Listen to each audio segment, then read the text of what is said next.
The political landscape of the United States has become increasingly polarized over the last 2.5 centuries, despite the general consensus being that American politics only got polarized due to a recent invention.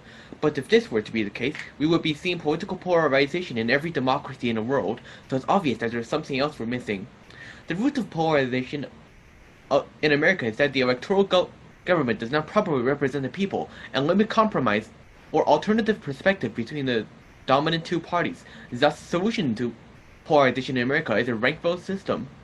In our current first past the post method, where the that gets the majority of votes wins, third parties causes a spoiler effect, where parties with similar viewpoints take votes from each other, resulting in a party that would have originally received a minority of votes having more vote in the end because they didn't have to separate their votes. That means it would be in the voters' favor to not support the third party that will better represent them, but instead stick with one of the two major parties that have viewpoints different to theirs. A solution to this problem is to switch to ranked voting, where voters rank the parties. Voters will not have to worry about supporting a third party, meaning it will make a party they hate win, because if parties are ranked, because if the party that ranked first gets eliminated, their votes will go to a party they ranked next. The process will repeat until a winner gets chosen. And this article isn't really good because I chopped a third of it off. Okay, it's okay. We know these are drafts. It's okay, and that's why it's fine. Positives.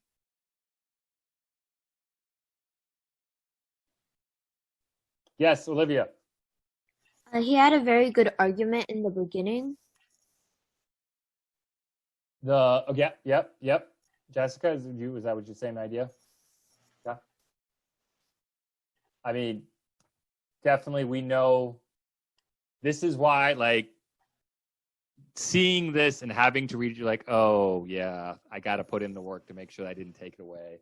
And this is why, like, that happens. Hopefully, it's a learning experience. Hopefully, both Tony and Anthony, you're like, oh, I got to fix this before the actual day.